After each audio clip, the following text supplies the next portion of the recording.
Hampir setahun aku pakai iPhone 17 Pro Max, dan jujur ada beberapa hal yang sampai sekarang bikin aku masih suka banget sama HP ini ya. Tapi ada juga beberapa hal yang setelah dipakai makin lama justru ini kayak agak mulai ngeganggu ya guys. So buat teman-teman lagi mau upgrade ke iPhone 17 Pro atau 17 Pro Max, nah video ini tepat buat kalian ya.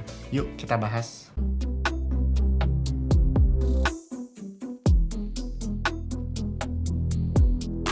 Oke, yang pertama ngomongin dari tampilan body design ya. Lebih tepatnya ngomongin buat durability material bodinya.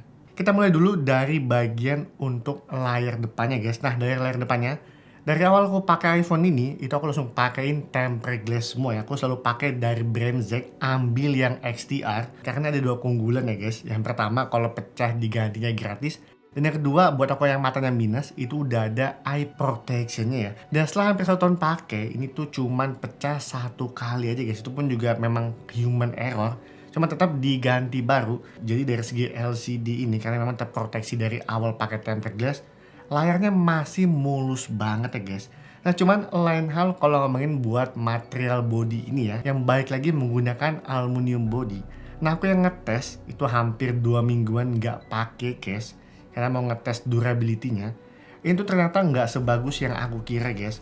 2 mingguan pakai itu ternyata udah muncul baret tipis-tipis di bagian ujung bodinya.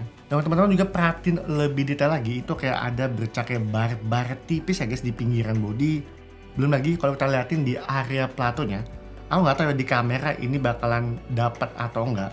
Cuman situ kelihatan tampilannya tuh warnanya tuh agak berubah dikit ya di bagian area ring kamera. Nah ini kondisi kurang lebih pemakaian itu nggak nyampe 2 minggu atau 2 mingguan lebih dikit tanpa case ya guys. Nah baru setelahnya aku buat daily bener-bener pakai full case ya. Entah itu pakai yang UEG atau bisa aku pakai juga dari brand More. Aku pakai yang More Flex ya guys. Nah jadi sedikit tips aja kalau memang teman-teman lagi mau upgrade ke iPhone 17 Pro seriesnya, saran aku teman-teman langsung pakein case aja. Pakein case, pakein tempered glass. Udah sih itu harusnya bakalan aman aja ya body kalian. Selanjutnya ada di bagian baterainya guys. Nah kalau main buat baterai ini yang paling penting banget ya guys. Setelah 1 tahun gimana sih kondisi baterai iPhone ini? By the way aku pakai iPhone 17 Pro Max ini itu start di bulan September 2025. Dan buat baterai health aku tuh posisinya udah di 93%. Dengan cycle count 353 ya guys pada saat aku bikin ini video. Nah kalau ngomongin buat screen on time-nya, rata-rata itu dalam seharinya kurang lebih cuma dapat 6-7 jam ya guys. Nah kalau teman-teman tanya apakah baterai iPhone ini bisa seharian tanpa ngecharge, buat pemakaian aku dan aktivitas aku itu jawabannya enggak ya guys. Dalam sehari aku tuh pasti harus ngecharge 2 kali ya. Biasanya skenarionya aku tuh mulai aktif di jam 11 siang. Dan biasanya tuh di jam-jam 5 atau jam 6 sore itu udah mulai ngecharge lagi ya guys. Posisi baterai tuh udah hampir menyentuh di 20%. Dan ngomongin buat proses chargingnya pun sampai saat ini tuh sama sekali nggak ada masalah ya di iPhone 17 Pro Max ini. By the way, di sini aku pakai fast charger dari brand Movi. Ya teman-teman udah tahu ya guys. Aku sering banget infoin karena memang Movi ini kalau aku bandingkan dengan adapter fast charger lainnya, tegangannya tuh jauh lebih stabil ya. Dan kalau udah stabil gini, nge-charge iPhone tuh nggak lebih cepat panas. Jadi kalau dari angka baterai health 93% dan ini udah menyentuh 1 tahun, menurut aku ini tuh masih bagus banget ya guys. Dan masih dalam pemakaian yang wajar ya. Nah tapi dari semua itu ngomongin buat performance-nya ya. Apakah performance juga ikut turun setelah hampir 1 tahun pemakaian? Nah dari awal aku pakai iPhone 17 Pro Max ini di bulan September sampai sekarang ini, jujur ngomongin buat semuanya overall itu masih smooth banget ya guys.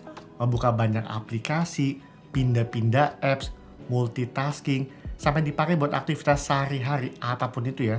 Semua itu masih terasa cepat, responsif, sama seperti pada saat awal aku pakai ini iPhone ya di bulan September. Ya kalau ngomongin buat nge-lag atau bugs itu pasti ya ada aja ya guys, bugs dari aplikasinya, atau memang ada di beberapa kondisi tertentu yang mungkin bisa stuck atau ada gangguan charging. Cuma baik lagi ya, ketika Apple ngeluarin updatean iOS terbaru, itu semuanya juga udah beres lagi ya. Dan kalau ada isu bugs kecil pun kayak nge-lag tipis, sejujurnya itu nggak terlalu mempengaruhi banget ya ke pemakaian harian.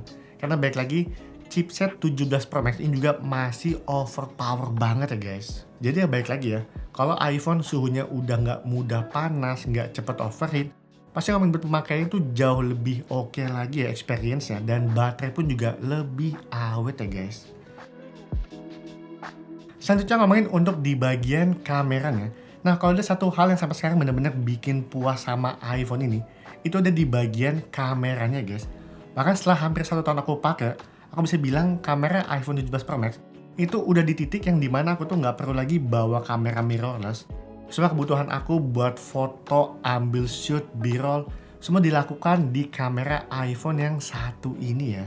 Dan yang paling aku suka dari sistem kamera iPhone 17 Pro Max itu bukan ngomongin karena 3 boba, cuman karena satu lensa ini aja guys, itu 8 kali telefoto. Jadi aku tuh juga cukup jarang banget ya pakai lensa ultra wide. Yang paling aktif itu pakai lensa wide dan lensa telefotonya. Dan sejak 8 kali telefoto ini ada di iPhone 17 Pro Max, ini ngomongin buat hasil fotonya, itu benar-benar ngubah aku banget ya guys cara ngambil foto ya. Aku tuh jadi bisa ngambil beberapa angle yang cukup unik ya. Jadi ngomongin buat 8 kali telefoto di iPhone 17 Pro Max itu benar-benar puas banget ya. Lalu bagaimana dengan dukungan fitur-fitur lainnya yang ada di iPhone ini? Sebenarnya membuat kamera ini, fitur-fiturnya itu tuh udah jauh dari cukup banget ya buat memenuhi semua kebutuhan kalian ya guys.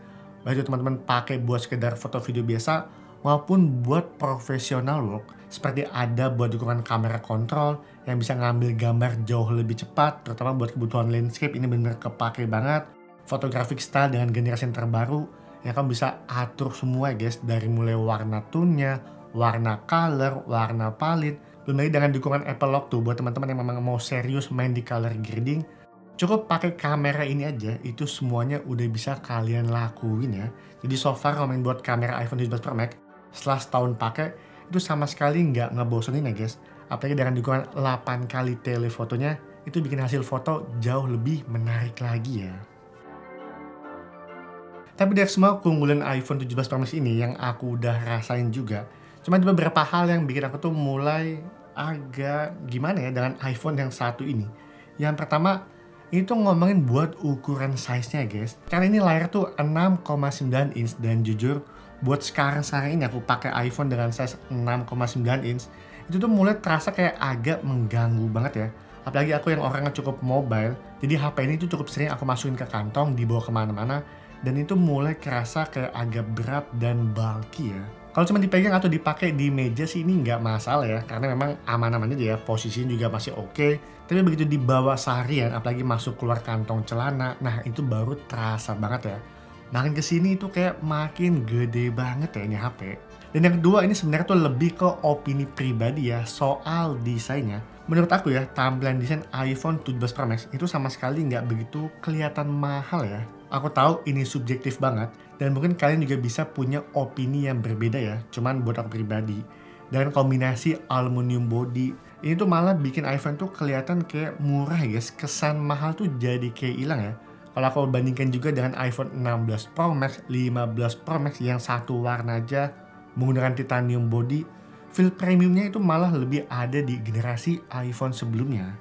Nah yang terakhir ngomongin buat durability. Nah buat aku pribadi ngomongin untuk durability, seperti yang aku udah bahas di awal tadi, 2 mingguan nggak pakai case, itu tuh mulai muncul bercak-bercak tipis, baretan, bahkan juga kayak ada dent tipis juga. Jadi ya baik lagi ya, ngomongin buat durability body, buat aku tuh nggak sekuat yang titanium ya guys. Itu kenapa saran aku buat teman-teman yang mau upgrade ke iPhone 17 Pro, 17 Pro Max, dari awal mending teman-teman langsung pakein case aja ya. Pakein case dan pakein tempered glass. Nah jadi berkesimpulannya, iPhone 17 Pro Max setelah hampir mau 1 tahun sebenarnya dari segi performance ini sama sekali nggak ada isu. Dari kamera, fitur-fitur semuanya ini masih worth it banget. Bahkan buat pakai sampai jangka panjang lagi ya guys. Dan kalau teman-teman kepikiran mau upgrade ke 18 Pro nya, teman-teman pikirin baik-baik dulu. Karena yang pertama harga jauh lebih mahal, dan fitur tuh gitu-gitu aja ya guys, kayak dynamic island yang lebih kecil, warna baru, chipset baru, ya paling sama fitur kamera aja ya, variable aperture. Jadi buat aku ngapain ya ngeluarin budget lebih mahal tapi dari segi fitur nggak jauh beda sama generasi sebelumnya. Jadi buat teman-teman yang mau upgrade dari 15 Pro ke 17 Pro juga masih worth it banget.